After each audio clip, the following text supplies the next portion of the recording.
اللہ نے عروج و زوال کے جتنے قصے ہمیں سنائے ہیں، جو بڑی بڑی قومیں تباہ ہوئیں وہ غربت کی وجہ سے نہیں ہوئی، ٹیکنالوجی کی کمی کی وجہ سے نہیں ہوئی، اپنی اخلاقی پستی کی وجہ سے تباہ ہوئی۔ الم تر کیف فعل ربک بعاد ارم ذات العماد التي لم يخلق مثلها في البلاد، یہ ایک قوم۔ وثمود الذين جابوا الصخر بالواد، یہ ایک دوسری قوم۔ وفرعون ذی الاوتاد، یہ ایک تیسری قوم۔ اللہ تعالیٰ کہہ رہے ہیں ذرا دھیان سے میری بات بھی سنو اور غور بھی کرو کہ تمہارے رب نے قوم عاد کے ساتھ کیا کیا، جن جیسا تیرے اللہ نے بنایا ہی نہیں تھا۔ وہ دنیا میں اتنا طاقتور انسان اللہ نے نہیں پیدا کیا، جن کی اوسط، ہماری اوسط عمر 40 ہے، ان کی اوسط عمر تھی 300 سال، 300 سال، 600-500 سال وہ زندہ رہتے تھے، بوڑھے نہیں ہوتے تھے، بیمار نہیں ہوتے تھے، بال نہیں سفید ہوتے، یوں درخت کو پکڑ کے اکھاڑ دیتے تھے، ہاتھ سے پکڑ کے اکھاڑ دیتے تھے، اتنی طاقت اللہ تعالیٰ نے ان کو عطا فرمائی۔ اللہ تعالیٰ فرماتے ہیں یہ کیوں ہلاک ہو گئے؟ سخر علیہم 7 لیال و8 ایام حسوما فترى القوم فيها سرعا كأنهم اعجاز نخل خاویہ فهل ترى لهم من باقیہ۔ ایک اور آیت میں نے ساتھ شامل کی کہ اللہ تعالیٰ فرماتے ہیں وہ نافرمان ہوئے، ان میں طاقت کی کمی نہیں تھی، نافرمان ہوئے، سرکش ہوئے، آوارہ ہو گئے، اللہ کو بھی للکارا اور انسانی اخلاق کا دامن بھی تار تار کیا۔ تو اللہ نے کہا میں نے ان پر ایک ہوا چھوڑی، وہ کہتے تھے من اشد منا قوہ، کوئی ہم سے طاقتور ہے تو اس سے ہمیں ڈراؤ۔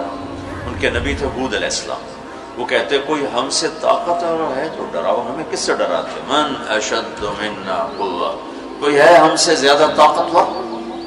تو اللہ نے جواب دیا اولم یروا ان الذی خلقهم هو اشد منهم قوة وكانوا بآیاتنا یجحدون۔ میرے نبی ہود آبی نے بتائیں کہ جس اللہ نے تمہیں نطفے سے اتنا بڑا انسان بنایا ہے نا، وہ تم سے زیادہ طاقتور ہے۔ اللہ تو نظر نہیں آ رہا، لہٰذا وہ کہتے ہو ہے ہی کوئی نہیں، ساڑھے جائے ہے ہی کوئی نہیں، کوئی دکھاؤ۔ جب وہ اکڑتے ہی گئے تو اللہ نے ایک ہوا چھوڑ دی، 7 لیال و8 ایام، 7 راتیں اور 8 دن۔ اور اس کائنات کی سب سے طاقتور مخلوق ہوا ہے، سب سے طاقتور۔ جب اللہ تعالیٰ نے زمین پیدا کی تو یہ امبیلنس تھی، تو اللہ تعالیٰ نے پہاڑ گاڑے تو بیلنس ہو گئی۔ فرشتوں نے کہا یا اللہ پہاڑ سے کوئی طاقتور مخلوق ہے؟ تو اللہ نے کہا لوہا، کاٹ دیتے۔ تو فرشتوں نے پوچھا یا اللہ لوہے سے طاقتور کوئی مخلوق ہے؟ تو اللہ نے فرمایا آگ ہے جو اسے پگھلا دیتی۔ تو فرشتوں نے پوچھا یا اللہ آگ سے طاقتور کوئی مخلوق ہے؟ تو اللہ نے فرمایا پانی جو اسے بجھا دیتا ہے۔ فرشتوں نے پوچھا یا اللہ پانی سے طاقتور کوئی مخلوق ہے؟ تو اللہ نے فرمایا ہوا ہے جو اسے بخارات بنا کے اڑا دیتی۔ تو ہوا اس کائنات کی اللہ نے سب سے طاقتور مخلوق بتائی ہے۔ اب عجب بات بتاؤں، فرشتوں نے پوچھا یا اللہ ہوا سے بھی طاقتور کوئی چیز ہے؟ اب حیران ہو گئے سب اپنے نبی کی بات۔ تو یا اللہ ہوا سے بھی طاقتور کوئی مخلوق ہے؟ اس کائنات میں ہوا سب سے طاقتور چیز۔ اللہ نے کہا میرے بندے کا میرے نام پہ ایسے خرچ کرنا کہ کسی کو پتہ نہ چلے کہ اس نے خرچ کیا، ایسے دے کہ کسی کو پتہ ہی نہ چلے۔ تو اللہ نے کہا کہ یہ میرے بندے کا میرے نام پہ خرچ کرنا یہ اتنا طاقتور عمل ہے کہ ہوا بھی اس کے آگے جھک جاتی ہے، چونکہ یہ عمل میرے غصے کو بجھا دیتا، میرے غصے کو ٹھنڈا کر دیتا۔ اللہ کے غصے کو ٹھنڈا کرنے والی چیز اللہ کے نام پہ خرچ کرنا۔ مسلمان کنجوس نہیں ہوتا، بخیل نہیں ہوتا۔ تم لوگ کمال سمجھتے دوسرے کی جیب سے کھانا، کیونکہ ہم اس دور سے گزرے، دوسرے کی جیب سے کھانا۔ اور اللہ تعالیٰ کمال دیکھتا ہے کہ اپنی جیب سے کھلا، خود بھوکا رہ کے اوروں کو کھلا۔ ایک دفعہ شیطان ملا کسی عابد کو، اس نے کہا آج جو پوچھو گے نا سچ بتاؤں. شیطان کہ اچھا ایک بتا دے تیرے یار کتنے, تیرے دوست کتنے؟ کہنے لگا 3. کون؟ کہ ایک جو غصے والا, غصہ تو سب میں ہے, جس کو غصے پہ کنٹرول نہ ہو, پھٹ جاتا ہو پھٹ جاتا ہو پھٹ جاتا ہو. غصہ سب کو ہوتا ہے, کھوتے نو غصہ آ جاتا ہے انسان تو انسان. غصہ آنا نیچرل ہے, نہ آئے تو پریشانی کی بات ہے. غصے کو پینا, برداشت نہ کرنا, اس سے معاشرہ ٹوٹتا ہے. تو اس نے کہا غصے والا بڑا اچھا میرا یار ہے پکا. دوسرا نشہ کرنے والا, شراب پینے والا میرا بڑا گھاٹا یار ہے. اور تیسرا بخیل کنجوس میرا بڑا یار ہے. اور اگلی عجیب بات بتاؤں کہ اگر بدقسمتی سے یہ تینوں باتیں کسی میں اکٹھی ہو جائیں کہ وہ کمبخت غصہ بھی میں بھی پھٹتا ہو, شراب بھی پیتا ہو, بخیل بھی ہو تو پیر ہوتا تو میں مرید ہونا کہ پیر صحیح. شیطان اس کا مرید ہوتا ہے اور وہ پیر ہوتا ہے, وہ ایسی خطرناک بلا بن جاتا ہے. مسلمان کا صدقہ عادت ڈالو بچوں, خرچ کرنے کی عادت ڈالو. سخی کا کبھی ہاتھ تنگ نہیں ہوگا, اللہ اس کو اپنے خزانوں سے دیکھا. لیکن آج کل ماں باپ سکھاتے ہیں گنجائش کرو گنجائش کرو, جمع کرو جمع کرو, کجیاں میں پیسے ڈالو. تو تم اللہ کے نام پہ لگانا سیکھو, اللہ تمہیں وہاں سے دے گا جہاں سے وہم و گمان ملی. انفق ولا تخش من ذی العرش اقلالا, خرچ کر اور عرش والے سے تنگی کا ڈر نہ کر. اس مراد فضول خرچی نہیں, اللہ کے بندوں پہ خرچ کرنا, ضرورت مندوں پہ خرچ کرنا. تو اللہ کے نام پہ صدقہ اس کائنات کی سب سے طاقتور چیز, جو کہ ہوا کو بھی سے اوپر اللہ نے بیان کیا, اور اللہ نے کہا یہ تیرے رب کے غصے کو بجھا ٹھنڈا کر دیتا.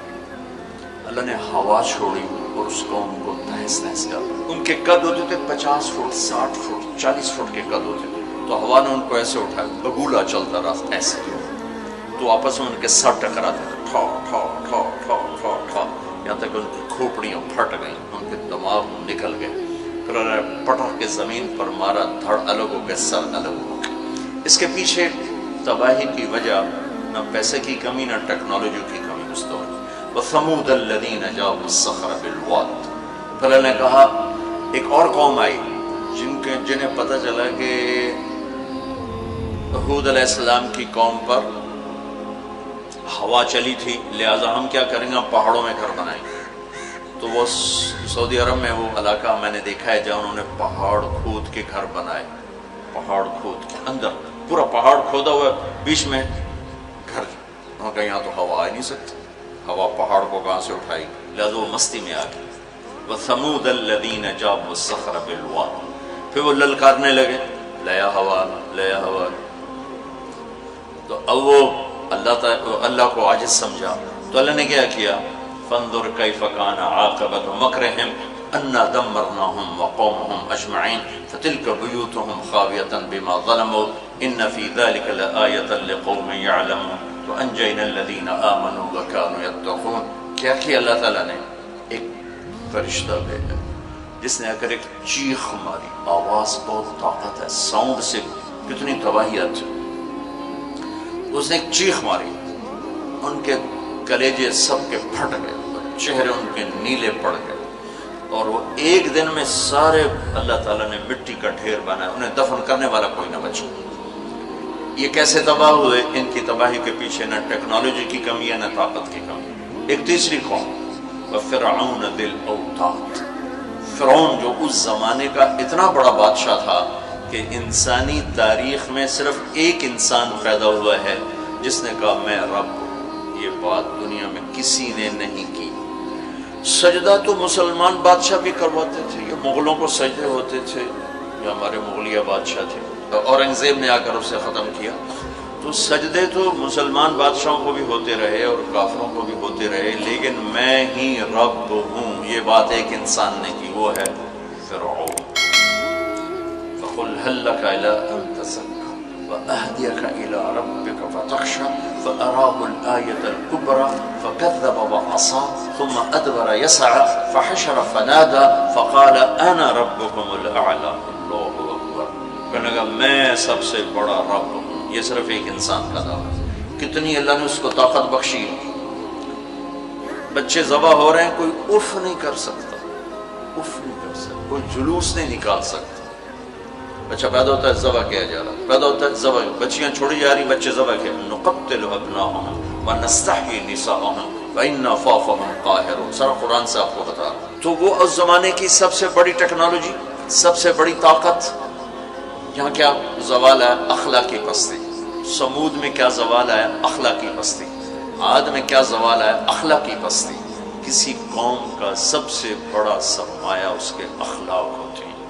ٹیکنالوجی ثانوی چیز ہے، سونے چاندی کی کانیں، تیل کے خزانے، یہ دوسرے نمبر کی چیز ہے. سب سے پہلا سرمایہ وہ آپ میری جو نسل ہو، وہ آپ کے عالی اخلاق، آپ کا اچھا کردار، آپ کی حیا والی زندگی، آپ کی کردار والی زندگی. یہ میرے ملک کا سب سے بڑا سرمایہ ہے. اگر میری نسل کے اخلاق بگڑ گئے، حیا کی چادر تار تار ہو گئی اور ناشگانہ زندگی میں داخل ہو گیا اور وہ ثقافت بن گئی، تہذیب بن گئی، تو اس قوم کے ہلاک ہونے کو کوئی نہیں بچا سکتا. کہ آسمان والے کا فیصلہ اترتا ہے، جب آسمان والا فیصلہ کرتا ہے تو زمین کی ٹیکنالوجی اسے بچا نہیں سکتی. فرعون نے بھی کہا قوموں نے فاتنا بما تعدنا ان کنت من الصادقین. نوح علیہ السلام کی قوم نے کہا نوح علیہ السلام سے، لاؤ کدھر ہے تیرے رب کا عذاب، فاتنا لے کے آؤ، کدھر ہے تیرے رب کا عذاب. انما یاتیکم بہ اللہ ان شاء وما انتم بمعجزین. اللہ جب لائے گا تو پھر تم کچھ کر نہیں سکو گے. ایک تندور سے پانی نکالا اور ساری نسل کو اللہ نے پانی میں بہا دیا، ساری نسل. تو میں آپ کے سامنے اپنی بات کو مدلل کر رہا ہوں قرآن پاک سے کہ قوموں کے زوال اور عروج کا تعلق ٹیکنالوجی سے تھوڑا ہے اور اخلاقیات سے زیادہ ہے. اخلاقی پستی کسی بھی قوم کے زوال کا سب سے بڑا سبب ہے. اخلاقی بلندی کسی بھی قوم کے عروج کا سب سے بڑا سبب ہے. فرعون نے بچے ذبح کیے، بچیوں کو چھوڑا، عبرت کا نشان بنا دیا لوگ. سولی سب سے پہلے اس نے ایجاد کی اور پھر میرے رب نے فَأَخَذْنَاهُ وَجُنُودَهُ فَنَبَذْنَاهُمْ فِي الْيَمِّ. آگے سمندر، پیچھے فرعون، بیچ میں موسیٰ علیہ السلام کی قوم. تو کہنے لگے مروا دیا موسیٰ، مروا دیا. تو آگے سمندر، پیچھے فرعون. اگا جاؤ تو پانی پچھو تو فرعون دا سوٹا ان کی دے جا. تو موسیٰ علیہ السلام نے کہا کلا، ڈرو نہیں، ان معی ربی. آپ کو عجب تقابل کر کے دکھاؤں. موسیٰ علیہ السلام 40 سال رہے اپنے قوم کے ساتھ، 2 نبی، ایک موسیٰ ایک ہارون، اور اپنا سب کچھ قربان کیا. جب آگے سمندر دیکھا، پیچھے فرعون دیکھا، تو انہیں نہ موسیٰ یاد رہے نہ ہارون یاد رہے، انہیں اپنے پڑ گئے. انا لمدرکون، موسیٰ مروا دیتا سن، یا آپ ہمارے رسول ہیں، آپ ہمارے نبی، آپ کا کیا بنے گا؟ کوئی فکر نہیں. ہارون کا کیا؟ سانو اپنی پہ گئے. ان مروا دیا تو انہیں موسیٰ. تو انہوں نے کہا کلا ان معی ربی سیہدین. ہرگز نہیں، میرا اللہ میرے ساتھ ہے، مجھے راستہ دکھائے گا. لیکن کلا میں ایک اشارہ ہے کہ تو مرنا ہی چاہیے، یا تو فرعون مارے یا تو پانی مارے. لیکن چونکہ میرا اللہ میرے ساتھ ہے تو انشاءاللہ مجھے راستہ ملے گا، تمہیں بھی مل جائے گا، میری تو فیض تمہیں بھی مل جائے گا. تو جب وہ بالکل قریب آ گیا تو اللہ نے کہا فضرب بعصاک البحر، لاٹھی مار. لاٹھی اللہ نے فرعون کے لشکر پہ نہیں مروائی، عجیب بات ہے کہ پانی پہ لاٹھی مار، بالکل عقل کے خلاف، پانی پہ لاٹھی مار. موسیٰ علیہ السلام نے یہ نہیں پوچھا یا اللہ اب پانی تے سوٹے مارن دا کی مطلب، فرعون دے سرج مروا، کہا نہیں ادھر مار. فانفلق البحر فکان کل فرق کالطود العظیم. میرے رب کی قدرت کہ ایک دم اس لاٹھی سے ٹھوٹے مارتا سمندر 12 راستوں میں تبدیل ہو گئی اور سارا پانی ایسے سیمنٹ کی دیوار بن کے کھڑا ہو گیا، کوئی جنبش نہیں. اور 12 قبیلے تھے، 12، تو ہر قبیلہ ایک راستے پہ پانی میں انٹر ہو گیا. بڑی بڑی دیواریں. اب ان کو پریشانی شروع ہو گئی کہ پتہ نہیں نال دیں کی حال ہے. تو اللہ تعالیٰ نے پانی کو ٹرانسپیرنٹ کر دیا. پہلے ہوتا ہے لیکن نظر نہیں آتا نا، تھک ہو. تو اللہ تعالیٰ نے دکھانا شروع کر دیا، وہ جا رہا ہے، وہ جا رہا ہے، وہ جا رہا ہے، سب جا رہے ہیں. سب پار نکل گئے تو فرعون کنارے پر آ گیا، انٹر ہوا، اس کے ساتھ اس کا لشکر انٹر ہوا، تو اللہ نے پانی کو حکم دیا تو پانی دوبارہ حرکت میں آیا اور سارا لشکر اس کے اندر ڈوبا، غرق ہوا۔ کہنے لگے ہمیں اعتبار نہیں، دکھاؤ واقعی مر گیا ہے۔ پانی کی موج نے اٹھایا اور باہر پھینک دیا۔ موت کو دیکھ کے نبی بھول گیا 40 سال جنہوں نے محنت کی۔ ہمارے نبی ہجرت کے لیے گھر سے نکلے، جمعہ کی رات 27 صفر، نبوت کا 14واں سال اور جمعہ کی رات تھی۔ تو ابو بکر رضی اللہ تعالیٰ عنہ نے عرض کی یا رسول اللہ میں نے ایک غار ڈھونڈا ہوا ہے، وہاں چل کے چھپتے ہیں، پھر جب ہماری طلب کوئی ختم ہو جائے گی پھر ہم نکلیں گے۔ چلو اب کبھی آگے چلیں کبھی پیچھے، کبھی ہمارے نبی کے آگے ہوں کبھی پیچھے ہوں، کبھی آگے ہوں کبھی پیچھے ہوں۔ تو آپ نے فرمایا کہ ابو بکر یہ کیا کرو، کبھی آگے کبھی پیچھے، کبھی آگے کبھی پیچھے۔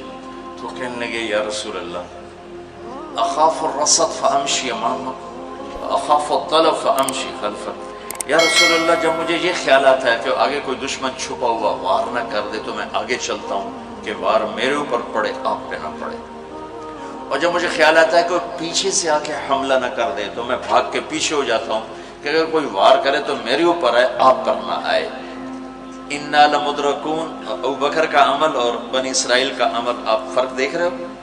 اگلے دن اچھا ہمارے نبی پنجوں پہ چل رہے تھے، پنجوں پہ، پورا پاؤں نہیں، کہ اس زمانے میں کھوجی، جب تک کچی سڑکیں تھی یہ علم تھا، خود ہمارے گاؤں میں کھوجی تھے، کچی سڑکوں پہ پاؤں کے نشان پر چلتے چلتے سینکڑوں میل چلے جاتے تھے۔ ہمارے دادا کے اونٹ چوری ہوئے ڈیرہ غازی خان، چوری ہونا کوئی بڑی بات نہیں تھی، بیزتی سمجھی جاتی تھی اس زمانے میں، فلانے سردار دی چوری ہو گئی، تو وہ کھوجی کو لے کر چلے میاں چنو کے پاس ہمارا گاؤں ہے، وہاں سے چلتے چلتے دیرہ غازی خان سے چوٹی پہنچے، پاؤں کا نشان دیکھتے دیکھتے، اور وہاں سے اپنے اونٹ لے کر واپس آئے۔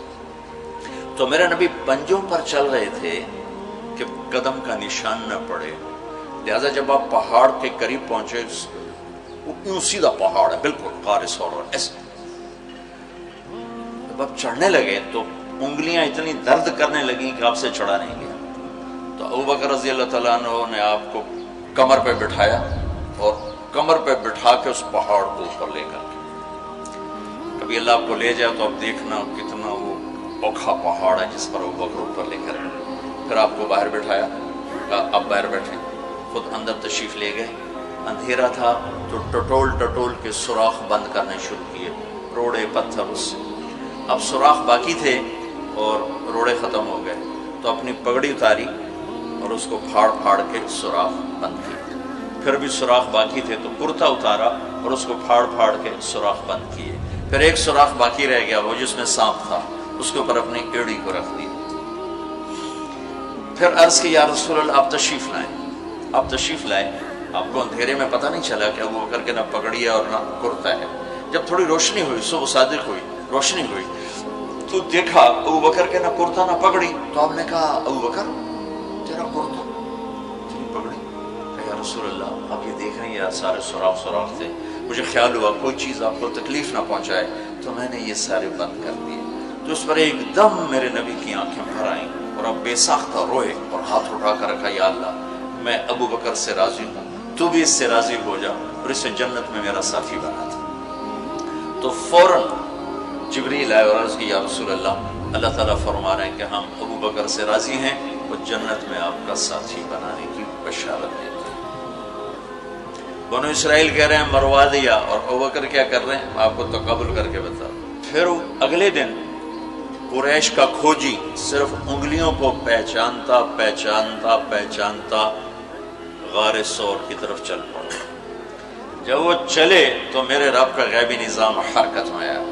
اللہ نے ایک بیل اگائی، وہ کافی کھلی جگہ، بیل اگائی، بیل، اس کے شاخوں کے اندر اللہ نے مکڑیوں کو حکم دیا، انہوں نے جالا بنا دیا، ایک کبوتری نے آ کے انڈے دے دیے۔ کھوجی ٹھیک دروازے پہ لے کے آ گیا کہ پاؤں کا نشان یہاں تک۔ تو اب ابو بکر کے دل پہ کیا گزر رہی تھی؟ وہ قرآن بتاتا ہے۔ بنو اسرائیل کے دل پہ کیا گزری، قرآن نے کہا انہیں اپنی پڑ گئی، اپنے نبی کی بھول گئی، لیکن جب یہاں دشمن سر پہ پہنچا ہے تو ابو بکر کے دل پر کیا گزری اس کو قرآن بتاتا ہے، اذ یقول لصاحبہ لا تحزن ان اللہ معنا، جب ہمارے نبی نے اپنے ساتھی ابو بکر سے کہا غم نہ کر اللہ ہمارے ساتھ ہے، غم نہ کر اللہ ہمارے ساتھ ہے۔ یہ غم کا لفظ ہے، خوف کا لفظ نہیں، کہ ڈر نہیں، اللہ ہمارے ساتھ ہے۔ اگر قرآن کہتا لا تخف، ڈرو نہیں، اللہ ہمارے ساتھ ہے، تو ڈرو نہیں کا لفظ بتلاتا کہ ابو بکر کو اپنی پڑ گئی، یار میرا کی بڑھنا ہے۔ قرآن کہتا ہے غم نہ کر، ابو بکر کو اپنی ذات بھول گئی، اپنے نبی کا غم لگ گیا کہ یا اللہ میرے نبی کا کیا بنے گا، یا اللہ میرے نبی کا کیا بنے گا۔ تو اللہ تعالیٰ نے فرمایا اس ابو بکر کے سینے کو سامنے رکھ کر کہ اپنے حبیب کی زبان سے کہلوایا غم نہ کر اللہ ہمارے ساتھ ہے، اللہ ہمارے ساتھ ہے۔ پھر دونوں امتوں کا فرق بتانے لگا ہوں۔ بنو اسرائیل نے سمندر پار کیا، فرعون کو غرق ہوتے دیکھا، اور ایک نبی آگے ایک پیچھے، دو رسولوں کے درمیان جا رہے ہیں، اور آگے ایک بستی میں دیکھا فمروا علی قوم یعکفون علی اصنام لہم، وہ ایک بتوں کی پوجا کر رہے تھے۔ اتنے ماٹھے تھے عقل کے بنو اسرائیل کہ پتھر کی پوجا ہو رہی، 40 سال نبی کی صحبت ہے، بڑے بڑے معجزے دیکھے، اور ابھی پانی پاؤں پہ لگا ہوا ہے، سمندر کو پھٹتے دیکھا، فرعون کو ڈوبتے دیکھا۔ موسیٰ علیہ السلام سے کہنے لگے اجعل لنا الہا کما لہم آلیہ، موسیٰ علیہ السلام جی ہماری ایک درخواست۔ کہنے لگے کیا ایو جے ہے خدا سانو ہی لے دے، ایسے میں انہوں متھر ٹیکی۔ اتنی چھوٹی عقل کے تھے کہ ایک لے دے ہمیں، ان کو توڑے جا بے عقل میں دنیا جو ایک ہی کوئی، انکم قوم تجہلون۔ ہمارے نبی دنیا سے تشریف لے گئے، فوت ہوئے 12 ربیع الاول 7 جون 633 عیسوی 11 ہجری، پیر کا یہی تقریباً یہی ٹائم ہے، اس سے تھوڑا سا آگے، زور سے پہلے۔ اب دنیا سے تشریف لے گئے، انتقال فرما گئے۔ صحابہ پہ عجیب و غریب کیفیت طاری ہوگی۔ عمر رضی اللہ عنہ نے تلوار نکال لی، جو کہے گا اللہ کا نبی فوت ہو گیا قتل کر دوں گا۔ وہ فوت نہیں ہوئے، اللہ کے پاس گئے، واپس آئیں گے۔ ابوبکر صدیق کو پتہ چلا، وہ حوالی ایک محلہ ہے، وہاں گئے ہوئے تھے اپنی بیگم کے پاس، وہاں سے دوڑتے ہوئے آئے، گھوڑے سے چھلانگ لگائی، گھر میں داخل ہوئے، اپنی بیٹی کے حضرت عائشہ کے گھر میں آپ کا انتقال ہوا، آپ کے چہرے سے کپڑا ہٹایا، ماتھا چوما، آنسو گرے، اور کہا طبت حیا و میتا، میرے محبوب آپ دونوں حالتوں میں پاک پاکیزہ خوشبودار ہیں، دنیا سے جانے کے بعد بھی اور دنیا میں رہتے ہوئے بھی۔ پھر تشریف لائے تو عمر کی آواز گرجدار، کوئی نہ کہے میرے نبی فوت ہو گئے۔ ممبر پر آ کر کھڑے ہوئے کہا عمر بیٹھ جاؤ۔ عمر کہنے لگے میں نہیں بیٹھتا۔ تو کہنے لگے ایھا الناس من کان یعبد محمدا فإن محمدا قد مات، جو لوگ محمد کی پوجا کرتے تھے تو سنو آج ان کو اللہ نے اٹھا لیا ہے۔ ومن کان یعبد اللہ فإن اللہ حی لا یموت، اور جو اللہ کی پوجا کرنے والے ہیں وہ سن لیں کہ اللہ موت سے پاک، زندہ، قائم دائم، حی قیوم، موجود ہے۔ اور پھر آپ نے یہ آیت پڑھی انک میت و انہم میتون، میرے حبیب آپ نے بھی موت کا ذائقہ چکھنا ہے، وہ سب نے موت کا پیالہ پینا ہے۔ اور یہ آیت پڑھی وما محمد الا رسول قد خلت من قبلہ الرسل افإن مات او قتل انقلبتم علی اعقابکم، میرے نبی بھی تو رسول ہیں جیسے اور رسول ہیں، ان کو بھی تو موت نے آنا ہے، تو تم میرا راستہ چھوڑ دو گے، میرا دین چھوڑ دو گے۔ تو عمر رضی اللہ تعالیٰ عنہ فرماتے ہیں میری ٹانگوں سے جان نکل گئی، چونکہ مجھے پتہ چل گیا کہ آپ فوت ہو گئے ہیں، تو میں یوں نیچے گرا، سیدھا ایسے اسٹریٹ نیچے گرا کہ مجھے جو لگا جیسے یہ قرآن آج اترا ہے، جیسے یہ قرآن آج اترا ہے۔ تو ابوبکر صدیق رضی اللہ تعالیٰ عنہ صحابہ کا ایمان اور بنو اسرائیل کا ایمان اب تقابل دو نبیوں کی موجودگی میں اتنے بڑے معجزے دیکھ کر ایک پتھر کا بت دے ہم بھی اس کو سجدہ کریں؟ اور یہاں میرے نبی دنیا سے جا چکے ہیں اور ابوبکر صدیق اعلان کرتے ہیں کہ اللہ زندہ ہے، موت سے پاک ہے، اور میرے نبی کو اللہ نے بلا لیا جیسے ہر نبی کو بلایا، میرے نبی کو بھی بلا لیا ہے۔ پہلی امتوں کو 2 نمازیں، ہمیں 5۔ پہلی امتوں کی مسجد کوئی نہیں، ہماری مسجد۔ پہلی امتوں کی اذان کوئی نہیں، ہمیں اذان دی۔ اور اذان اتنا بڑا عمل بنا دیا میرے نبی نے کہ آپ نے فرمایا کہ اذان دینے والا قیامت کے دن سب سے اونچے مقام پر کھڑا ہوگا۔ حضرت علی فرمایا کرتے تھے کاش میں اللہ کے نبی سے حسن حسین کے لیے مسجد نبوی کی اذان مانگ لیتا، یہ حضرت علی فرمایا کرتے تھے۔ اور جنگ قادسیہ میں مؤذن زخمی ہو گیا تو اذان دینے کے شوق میں سردار آپس میں الجھ گئے، ایک کہتا میں دوں گا، ایک کہتا میں دوں گا، پھر قرہ اندازی ہوئی جس کا نام نکلا اس نے اذان دی۔ حضرت عمر فرمایا کرتے تھے اگر میں امیر المومنین نہ ہوتا، اگر میں خلیفہ وقت نہ ہوتا تو میں مسجد نبوی کا مؤذن بننا پسند کرتا۔ کسی کو اذان نہیں ملی، ہمیں اذان۔ پہلا مؤذن بلال بنا، پہلے مؤذن اللہ نے بلال کو یہ عزت عطا فرمائی۔ دنیا میں یہ ہے اور آخرت میں یہ ہے کہ میرے نبی نے فرمایا کہ جب جنت میں جانے کا وقت آئے گا تو جنت کی میرے لیے سواری لائی جائے گی، میں اس سواری پہ بیٹھوں گا تو اس کی جو وہ رسی ہوگی وہ ایسے نیچے گر جائے گی، نیچے گرے گی۔ اس رسی کے یعنی اس کی جو لگام ہوتی ہے وہ نیچے گرنے کا مطلب ہے یہ ایسے نیچے گر گئی۔ اب نیچے گرنے کا مطلب ہے کہ اس کی ڈرائیونگ میرے نبی نے نہیں کرنی، کوئی آنے والا ہے، کوئی ڈرائیور آنے والا ہے جو رسی پکڑ کے چلے گا، کوئی کوچوان آنے والا ہے جو اس کو پکڑ کے چلے گا۔ رسی کا گرنا ایک انڈیکیشن ہے کہ کوئی نصیب والا اب آئے گا۔ جب آپ کی سواری کھڑی ہوگی، رسی نیچے ہے، تو اب سب کی گردنیں ایسے ہوں گی، کون سب قیاس کرتے کون کون کون، اللہ کی طرف سے اعلان ہوگا بلال کو بلال بلال، تو بلال آپ کی سواری کی لگام پکڑیں گے اور آپ نے فرمایا کہ سب سے پہلے میں جنت میں جاؤں گا وہ بلال میرے ساتھ ہوگا، میری سواری کی لگام پکڑ ہو جائے گی۔ تو ہمیں اذان ملی، کسی امت کو اذان نہیں ملی۔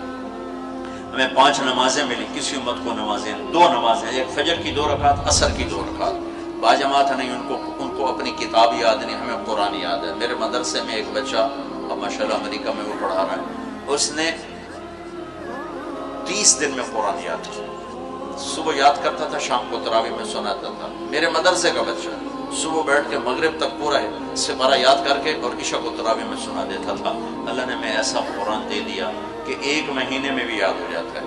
3 دن میں بھی ایک بزرگ نے یاد کیا، 3 دن میں قرآن یاد کیا۔ اللہ نے ہمیں قرآن کی دولت عطا فرمائی، پڑھنے کے لیے 5 نمازیں عطا فرمائی، تہجد کی نماز عطا فرمائی، اوابین کی نماز دی، اشراق کی نماز دی، چاشت کی نماز دی۔ نماز کے کتنے دروازے کھول دی، اور میرے نبی کی آخری نصیحت تھی میری امت نماز نہ چھوڑنا۔